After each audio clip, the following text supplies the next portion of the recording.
What's good, YouTube? It's your boy, Blue Blood Sports TV, back at y'all with another one.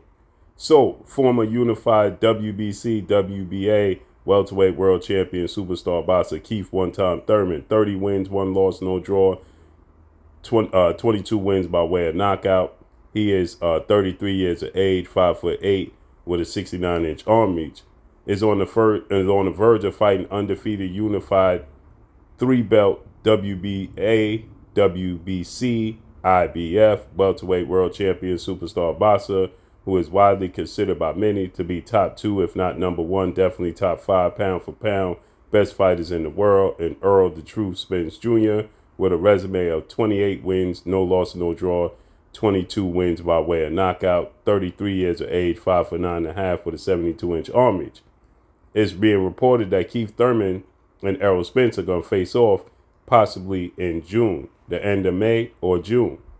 But there's reports that came out that Errol Spence, an undefeated 3-division world champion, former undisputed junior welterweight world champion, currently the reigning WBO welterweight world champion, who is widely considered by many to be the number 1 best pound-for-pound fighter in the world, in Terence Bud Crawford. Terence Crawford has a record of 39 wins, no loss and no draw, 30 wins by way of knockout. He is 35 years of age, 5'8", with a 74-inch arm reach. Now, Terence Crawford, Errol Spence, they make for the biggest fight in the sport of boxing, okay? It would be undisputed match, and that's the fight everybody wants to see. Reports surfaced yesterday that Terence Crawford and Errol Spence verbally spoke on the phone for hours, okay, and agreed to a purse split to face each other after their respective upcoming fights. And Keith Thurman is a fighter who only has 1 loss. That came at the hands of legendary 8-division world champion, iconic Filipino superstar boxer Manny Pac-Man Pacquiao, July of 2019. He's the former unified champion. Keith Thurman was once viewed as the best welterweight in the world. And now they're treating Keith Thurman and essentially overlooking Keith Thurman. Now, Errol Spence, he doesn't have much interest in fighting Keith Thurman. After Keith Thurman unified the belts March of 2017 against former 2-division world champion Puerto Rican superstar boxer Danny Swift Garcia, Errol Spence in May of 2017 won his first world title, and he went all the way to the UK to face off against then IBF welterweight world champion British superstar boxer Special K Kell Brook, to which he got a 11th round stoppage victory over Kell Brook to win his first title.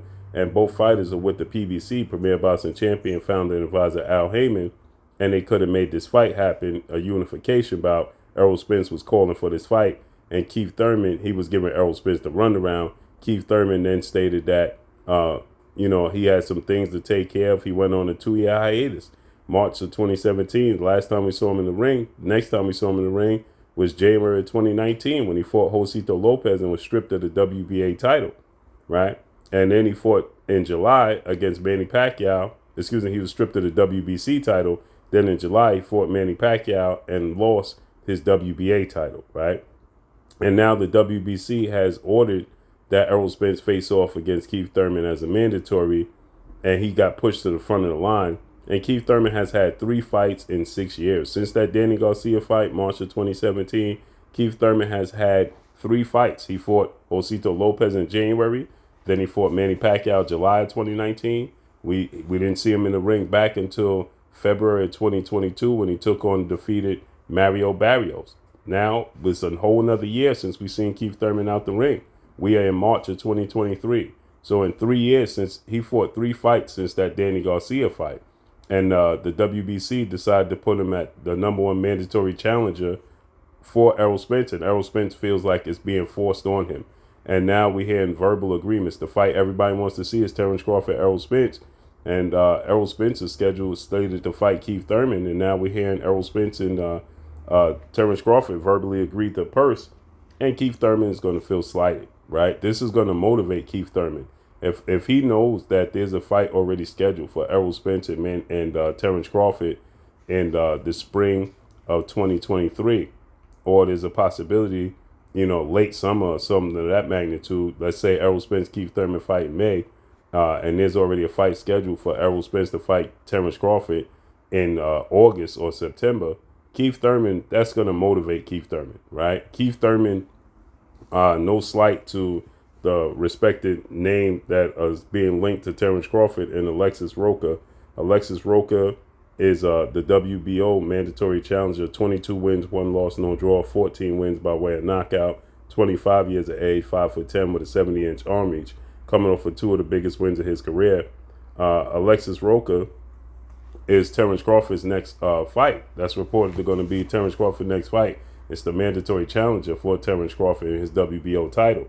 But Alexis Roca is nowhere near on the level of Keith Thurman. Now, I favor Errol Spence to beat Keith Thurman, but Errol Spence is in a much tougher fight, in my opinion, than Alexis Roca. If Alexis Roca and Keith Thurman fight was made today, Keith Thurman would be the favorite to beat Alexis Roca, okay?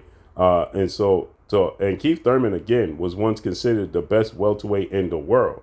Now, what's ironic and odd is that a lot of fans had an issue with the fact that Terence Crawford was in negotiations to fight Errol Spence, but people claim that he was also in negotiations to fight David Avanesian on BLK Prime, okay, at the same time. So when the fight fell through, then people said that, well, Terence Crawford was double dipping. He was focusing on, he already had a plan in his back pocket to avoid Errol Spence.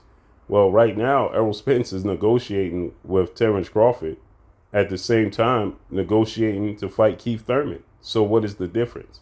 There is no difference, okay?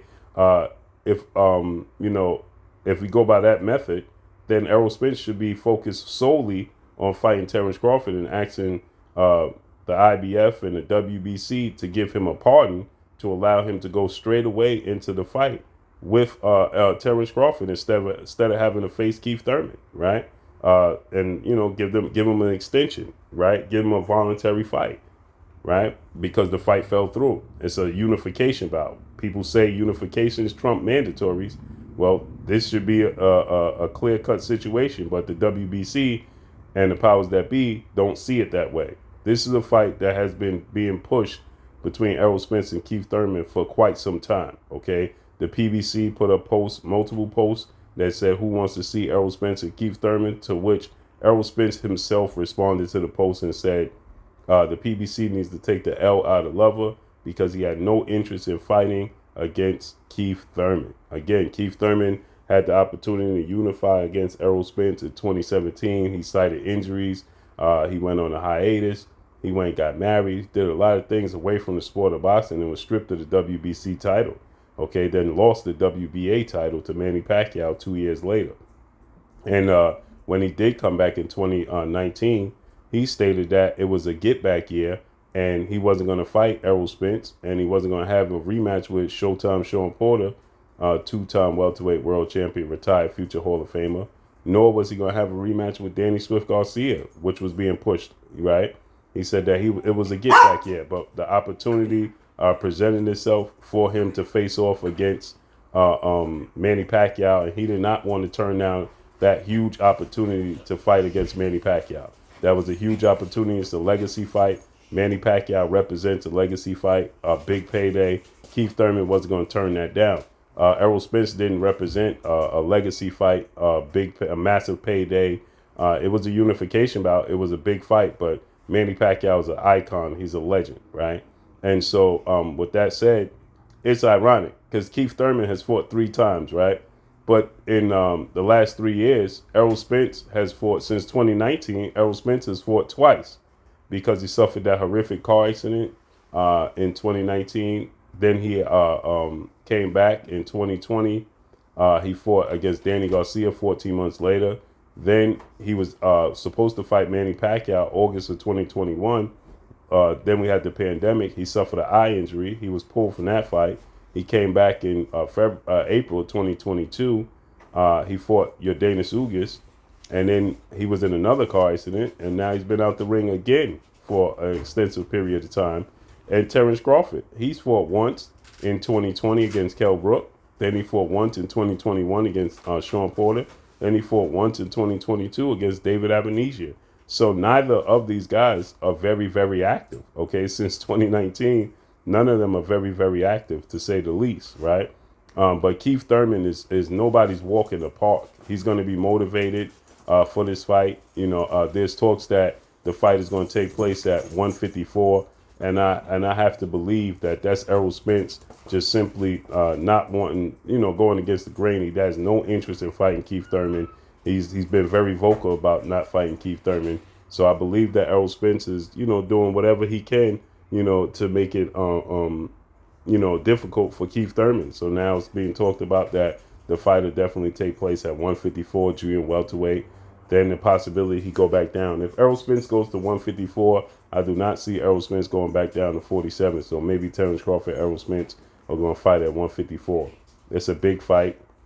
For all the marbles, it's going to be definitely even bigger. But for undisputed history on the line, I'm sure Errol Spence strap season, he wants to make that happen. So I'm sure Keith Thurman is not going to take too kind to this, and he's going to be very motivated. And Keith Thurman is no walk in the park. So let's see how this unfolds and plays out. That's all I got for y'all. Make sure you hit the like button, drop a comment in the comment section. Let me know what y'all think. You're watching Blue Blood Sports TV. Wow.